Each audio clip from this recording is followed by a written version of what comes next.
আজকে আমরা চলে আসলাম আরেকটি নতুন ভিডিওতে। এখন আমরা আছি জাম প্লাজম খাগড়াছড়ি। এটি উদ্বোধন করেন নববিক্রম কিশোর ত্রিপুরা এনডিসি চেয়ারম্যান, পার্বত্য চট্টগ্রাম উন্নয়ন বোর্ড।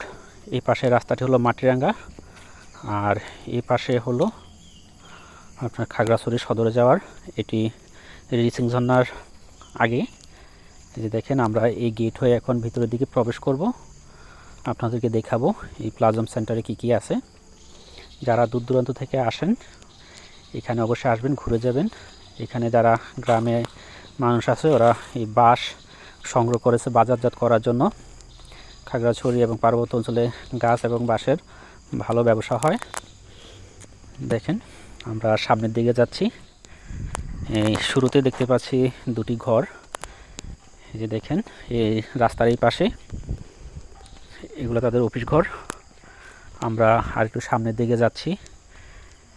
দেখেন, এই পাহাড়ের উপরে একটি ভবন দেখতে পাচ্ছি আমরা অবশ্যই এখানে আপনাদেরকে নিয়ে যাব দেখানোর জন্য।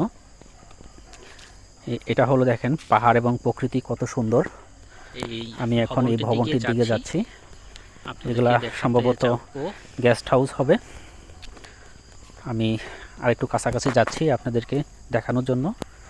এই যে দেখতে পাচ্ছেন প্রিয় বন্ধুরা, আমি যদি এই কার্নিসটার পাশে একটু যাই তাহলে আপনাদেরকে প্রকৃতি এবং পরিবেশ খুব ভালোভাবে দেখাতে পারবো। এই যে দেখেন, আকাশটা কত সুন্দর লাগতেছে। আমি যদি আরেকটু ঘুরাই, এটা হলো ব্যালকনি এই ভবনের। এই যে দেখেন, এবং এই পাশে সুন্দর একটি সিঁড়ি আছে, এটি দিয়ে নামা যায়। এই ভবনটির এখানে দুটা গেট, তাই আমরা দেখতে পেলাম।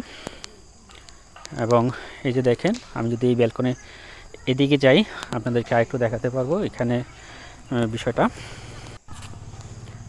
আশা করব আপনারা সম্পূর্ণ ভিডিওটি দেখতে পাবেন। একটু ধৈর্য সহকারে দেখুন, এবং যারা এখানে কখনো আসেন নাই এই ভিডিওটি দেখে হলো অন্তত একবার আসবেন। এখানে সুন্দর একটি ফুল গাছ, বাহারি রঙের ফুল, দেখতে অনেক ভালো লাগতেছে। এই যে দেখেন, আমি আরেকটু সামনে যাচ্ছি আপনাদেরকে দেখানোর জন্য। এই যে দেখেন, এই পাশটা অনেক সুন্দর। এখান থেকে পাহাড় এবং প্রকৃতি সুন্দর দেখা যাচ্ছে। ওপাশে জুম ক্ষেত, মানে জুম ধান। এবং আমি এখন এখান থেকে বের হয়ে যাব, তো আপনাদেরকে আরেকটু দেখাচ্ছি। এই যে দেখেন, প্রবেশের দুইটা ফটক, এখানে দিয়ে আপনার গাড়ি বা মোটরসাইকেল নিয়ে আসতে পারবেন এই সড়কটি হয়ে। আর এই পাশটি হয়ে আপনার নামতে পারবেন। দেখেন, আমি এখন নেমে যাচ্ছি। তাহলে বন্ধুরা, দেখা হবে অন্য কোনো ভিডিওতে। ভালো থাকবেন। আল্লাহ হাফেজ।